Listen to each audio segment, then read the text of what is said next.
Welcome to The Real Review, sponsored by Parametric and Lazy Ape Studios, where you get some of the latest happenings, real thoughts, and perspectives in the world of film and television. This is our Coming Soon and News segment, and this is where we cover all the coming soon films releasing within the next few days or so, right, Matt? Yes, indeed, and how to get a con bod. Come on. You got to bring that back up again? I do, because, continuity. Continuity, but what if they don't listen to the other episode? Well, if you want to know what a con bot is, go check out our Tube Talk from earlier this week. You can do that. Or you can get our book, which we're soon to be releasing, called How to Get a Con Bod. For Dummies. For Dummies. There you go. So, yeah, awesome. So, Matt, how you doing? I'm doing good, man. Cool, yeah. Well, I'm excited to be here with you talking about two films that are going to be coming out this weekend. For those of you who aren't in the know of what's going to be getting released, there is Despicable Me 3. Yep. Which is the third of the Despicable Me trilogy. And then a new film by Edgar Wright called Baby Driver. Indeed. Which I'm pretty excited for. So, me too. Before we get into talking about those films, we got a little bit of news too. We're going to talk about some stuff going on with Star Wars film. Ooh. Yeah. Before we get into that though, Matt, why don't you tell the listeners a couple ways to get connected? Yes, get connected at our Facebook page /Real Review Media and our Instagram and Twitter at Real Review Media and also our website, realreviewmedia.com. And if you have any questions or anything like that, shoot them over our way at realreviewmedia@gmail.com. And keep connected with us that way, and it'll all be golden. Perfect. You've done well, Matt. You've done well. Well, with that then, let's move into our conversation and talking about films. So we're going to start off with Despicable Me 3. Yes. Me 3. The third. Yes, the third one. So the synopsis for this one is Gru meets his long-lost, charming, cheerful, and more successful twin brother, Drew, who wants to team up with him for one last criminal heist. Two directors on this. Actually, we've got a couple different, it looks like 3 different directors on this one, surprisingly enough. Yeah. You've got Eric Gulen, Kyle Balda, can't get it out, Pierre Coffin. It stars the voices of Steve Carell, Kristen Wiig, Trey Parker, Miranda Cosgrove, Dana, a lot of different people there. The big ones, obviously, the big one, I should say, is Steve Carell. Yeah. Who's playing both Gru and Drew in this one. And I thought it was kind of funny how he did a pretty decent job, just at least from the trailers, of kind of doing a slight, it's like the same voice, it's like but a with slight variation. Yeah, just a slight variation. I haven't studied it yet to figure out exactly what he's doing differently. Like one, It does sounds more normal. The other one is he's kind of got he's been eating potato chips all day long and he's a little thirsty or something. Yeah, he sounds in a funny way, and I don't know how he did it, but he sounds a bit more friendly and hopeful. Yeah. He's like, hey, it's good to see you, So what thoughts, any perspectives? I like the first 2 Despicable Me's all right. I wasn't huge on them. I wasn't these are awesome. I thought they're okay. Yeah. In the movies, the Minions are always kind of a little bit of a highlight. Just because they're in small doses, where the Minions movies I felt failed because you got way too much Minions. Yeah. But I did not like the Minions movie. Right. I think the thing that made these movies so successful beyond just good humor and stuff and decent animation, especially for these guys, was the characters. Yeah. And the first film had the best characters. It was fresh, it was new, and everybody had their own quirks and they were funny. I mean, the little orphan girls. Right. I mean, they were just really good characters. The Minions were new. The second movie was good characters still. And I think that's really what kept that movie as decent as it was. Right. Because the plot itself was just kind of a little bit of bland, but the humor was still there and the characters were great. Yeah. So that's kind of what I'm hoping for with this third one as well. And it's getting some pretty good ratings right now on Rotten Tomatoes at an 81%, at least from critics, and so that's a good sign. So I'm kind of excited for it. I like the first one the most. The second one I liked, but not as much. Right. This one I feel like I'm a bit more excited about it because I also like the fact that he's moving back into more of the the mischief and the heists and the bad stuff, because I feel like that's a better character for him than the good guy. Yeah. Yeah. So it's kind of his backsliding back into what he was trying to get out of. It's kind of funny. I like that Drew is just him with hair, it's so funny. It's exactly their body is exactly the same. Like you just put a blonde wig on him. It's the same guy. It's so funny. Yeah. I'm a little, I mean, I'm not really looking forward to it a ton.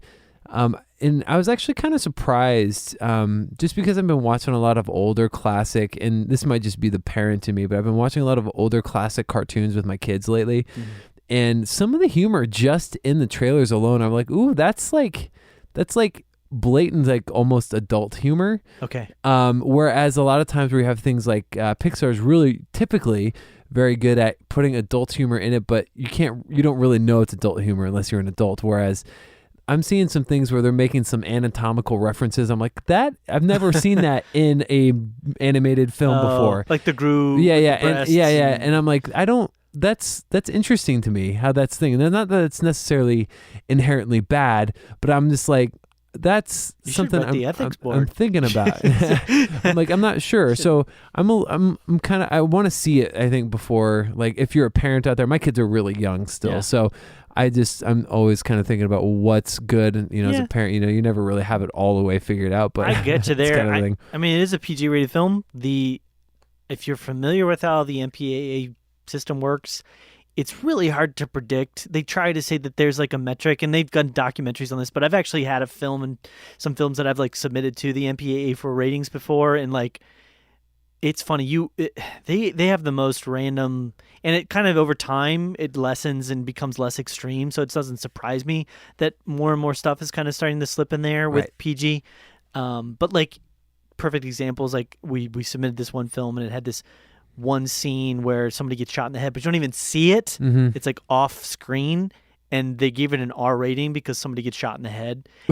But I was like, what? And the main reason for that was because we had tried to, and I'm getting way down a bunny trail here. Okay. Like, I just feel like sharing this story is like funny that, I think the reason that actually happened was because we had told them we needed it like a really quick review done of it, like get it done really fast, and so it was kind of like they were just like, fine, here's an R. Like, we're giving you an R, because it was definitely not an R-rated film. It was like a PG-13 film. Right. That was like the only killing in the entire movie. Yeah. Didn't even happen on screen. So I don't know. My only point in saying all that is it's hard to predict what they're going to be doing sometimes with as time progresses. For sure. I didn't notice that, but I would also say I'm not a parent. I don't have kids. So I'm not looking at it with that kind of perspective in my eyes. I think if I went back thinking about that, then maybe, yeah, that might be more. It's all good. So we'll see. I mean, like I said, I thought the first one was all right. Second one was all right, maybe minus a little bit of all rightness in the third one. So we'll see. I don't know. Some of it looked funny. Like, again, I thought the twin brother thing was kind of a funny element. So agreed. So if they bring in some really, I think, obviously the main cast of characters is great. If they bring in some good new talent with Trey Parker and everything like that, and some new characters, that was the problem. Like I said, I don't know if I tied that in very well, but that's the problem that I had with Minions. I didn't really feel like they did a great job bringing in new characters. Right. The Minions were pretty much it. Obviously the movie's called Minions, but like, it didn't really. Yeah, it's Sandra Bullock's character. Yeah, they're hard to make a movie out of because they're side characters. They're more the reactionary. That's what their humor style is. Yep. And so it just didn't work for me. But yeah, so what's your excitement? Like 1 to 10? 5.5. Yeah, I'd probably say around the same.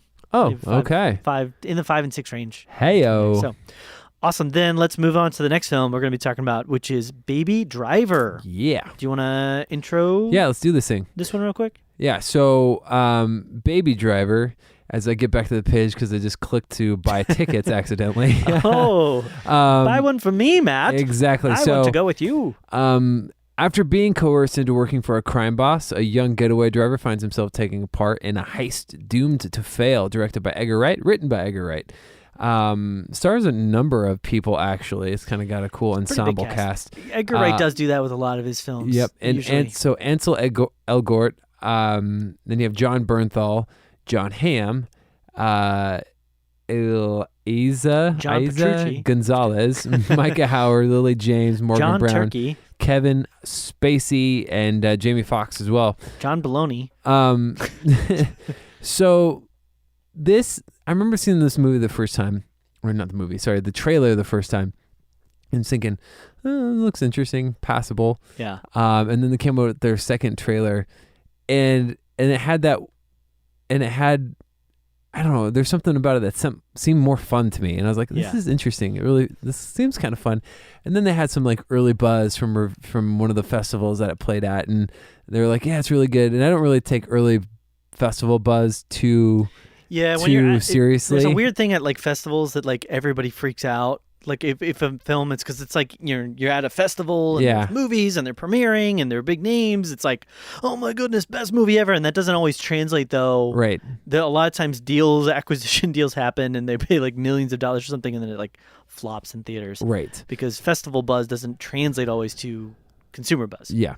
So and then I started seeing some more just positive reviews in this thing. Honestly, I'm trying to stay away from reviews because I'm actually really looking forward to this now. I'm a fan of Edgar Wright's previous work, mainly that trilogy. I forget what they're calling it, but it's the Hot Fuzz, Shaun of the Dead, and the World's End. The ice cream. It's all the ice cream. I forget the name of the different. It's the brand of ice cream. It's like Coriello trilogy or something. Okay, yeah.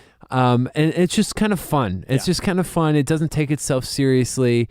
Shaun of the Dead probably being my favorite of those three. Agreed. But I want to see him go this route. These characters, they look fun. I'm a huge fan of John Bernthal, especially kind of what he's been doing lately in some of the work he's been doing, namely in as the Punisher and in The Accountant as well, just kind of a side character. But I'm really excited for this. It looks fun. Yeah. It's got this like music video vibe, kind of exciting, and I'm like really looking forward to it, a lot more so than I thought I actually would. Yeah. So it's interesting in that way. But what are your thoughts? I'm similarly excited. I'm a big fan of Edgar Wright. I also like I think it's Corello, but I don't know for sure. It's an English ice cream that you can buy in like the little freezer boxes. And in each one of the movies, there was either one of them or a wrapper for one of them.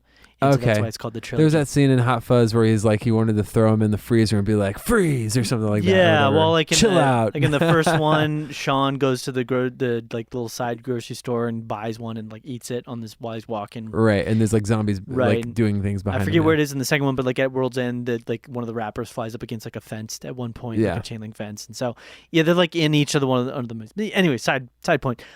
He's done a couple movies that I really enjoyed. Shaun of the Dead is like a great one for me. I actually dressed up like Shaun of the Dead one year for Halloween, which is a great one, except trying to get a cricket bat. It's not easy. You have to like whittle it out of your tree in your front yard or something. Sell cricket bats in Arizona. We're not really a big cricket country, so like I could buy one, and I think I found one on Amazon, but it was like $150. Oh my gosh. I'm like, the whole outfit was like $30. I'm not going to spend $150 for a cricket bat. I only used one time. So I used a baseball bat, and that worked fine. And then the other one, Scott Pilgrim vs. the World. I loved Scott Pilgrim vs. the World. It's one of my favorite films, and that's definitely kind of a geeky film. Yeah. You kind of have to be in that world mindset to really enjoy video it. Games and that whole like vibe. Kind of somewhat video games and like pop culture and anime and things like that. And there was just a really good fun blend. And I think the thing that he does really well is he has a really cool visual style. Yeah. And it's distinctly his own, and that works really well. It translates really well, especially with humor, and then additionally can translate pretty well for action. Yeah. So I'm excited to see it for that reason. His characters are usually good, and they're kind of all a little bit quirky and kind of weird and fun, and he blends his edits and his cuts, which we've even seen from the trailer, with music really well. Yeah. And they kind of had this fun feel to him. And the funny thing was, is the first trailer, the biggest thing that like really got me is I really thought the name was stupid. Yeah. And that actually set me off in a really bad place. But like as soon as I kind of overcame the name, and like in the trailer when that music kicks in and they start showing like the different like dun dun dun dun dun, like that was really cool, and I really enjoyed it, and I was like, all right, I'm all right. And so I'm excited for it. I think especially seeing some of the buzz that's coming out about it. I'm excited to see these cast of characters do their thing, and a lot of them are names that I really do like and think they're really good actors. Yeah. So I'm excited to see them all come together. John Hamm, for the most part, actually hasn't really had any big roles.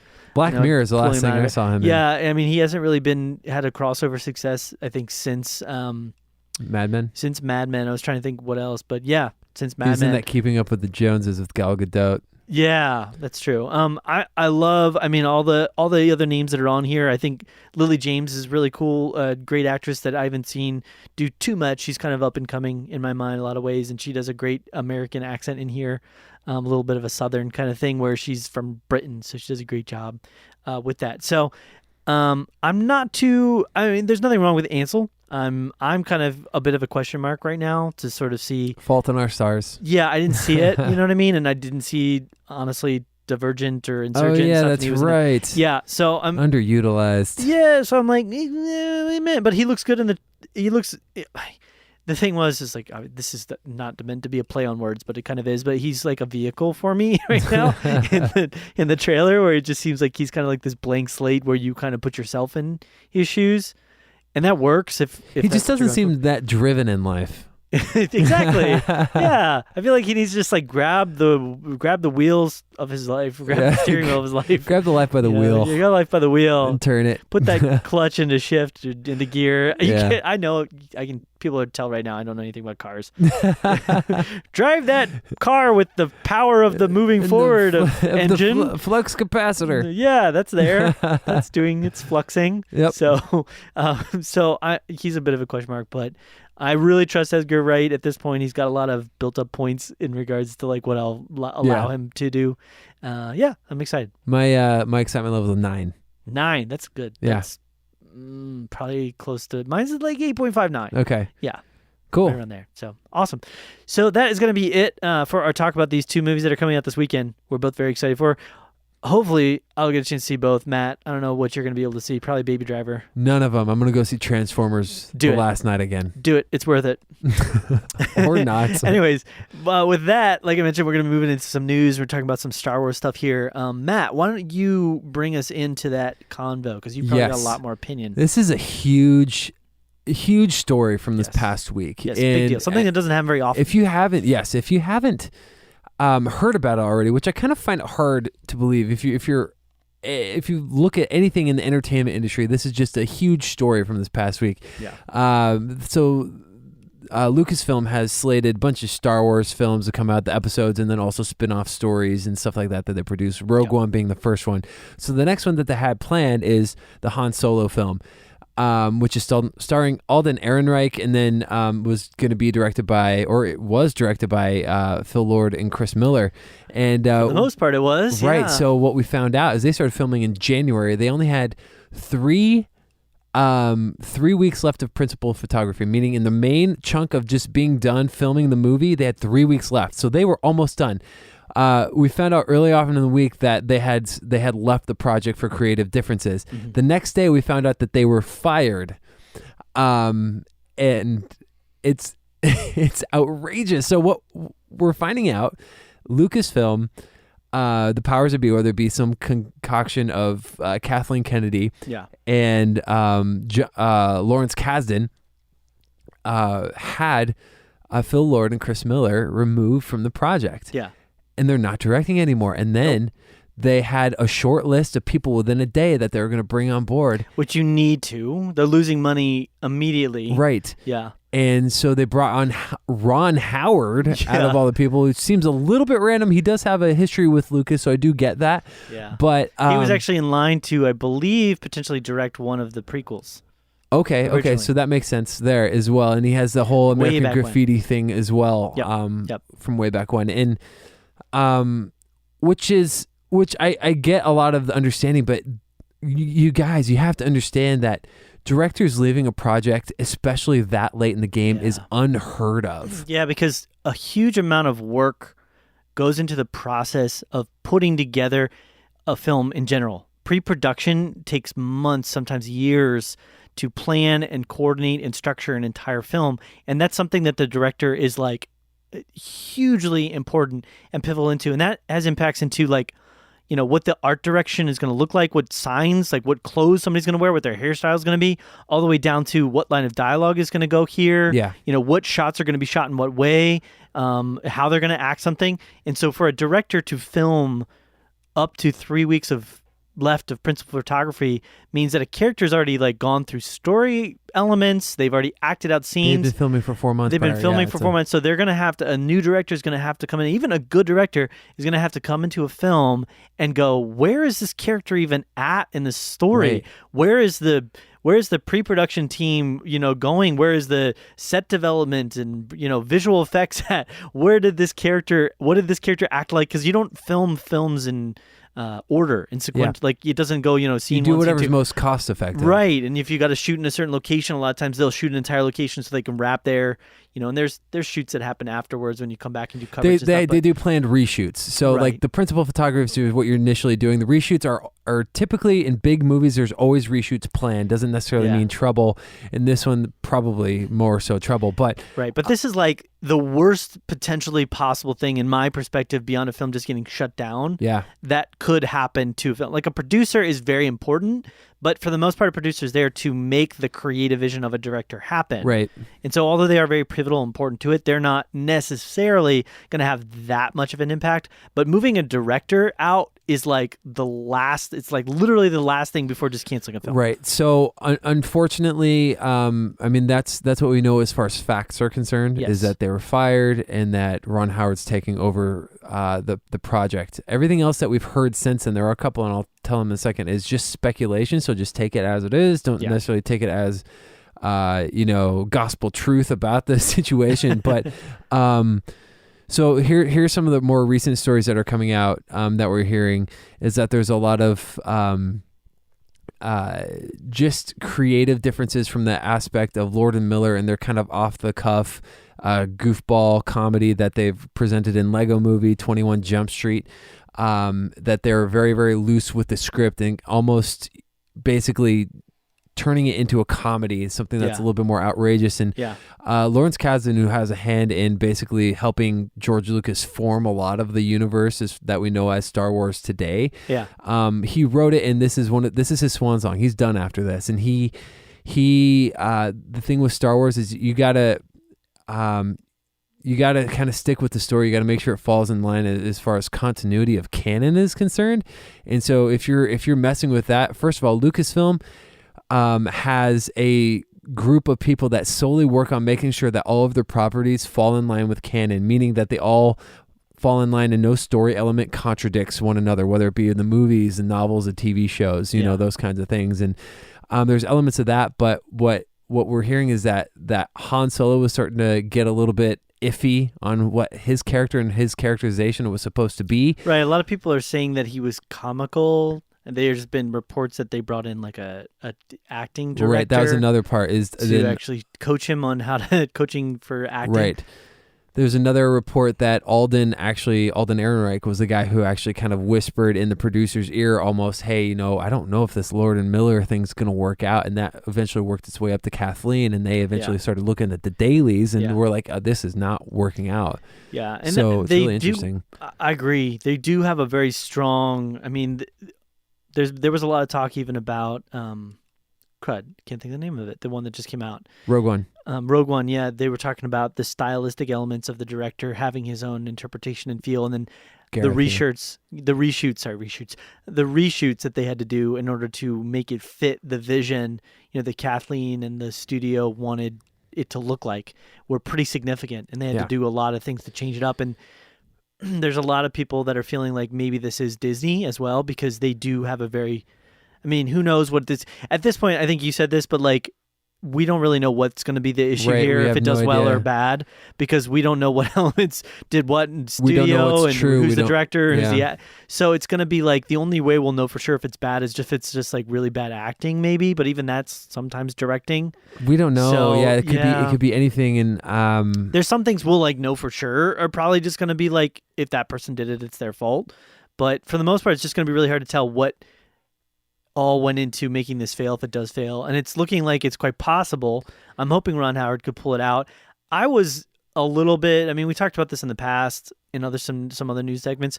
Just when they included Woody Harrelson, I was a bit like taken, well, I'm not sure. Really? I kind of like that addition. I like Woody Harrelson as an actor a lot. I just don't see him in a Star Wars kind of movie. Yeah. I would see him in a Marvel kind of movie where it's more tongue-in-cheek.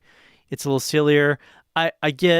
He's in like the new Planet of the Apes, and he's done serious roles where like serious action type roles, especially in like the new Planet of the Apes, the one that's coming out. But I just don't see him as that usually. Usually I see him as the kind of silly, goofy, lovable type, underdog. And his role in the script is like the mentor character. Yeah. And it's like kind of like Haymitch. Right. I didn't see him functioning either in any persona that I've seen him in so far. And so for me, it was like, well, maybe it's going to be a stretch for him and he's going to try something new. But yeah, I see him like Haymitch. I'm like, he's like the drunkard, which is kind of, if you're going for a silly kind of thing, like you're talking about, like a Lego movie type thing, then that works because he could do that. He would be funny and kind of goofy and silly, but like, that's not what I wanted. I didn't want like a funny, silly, goofy Han Solo.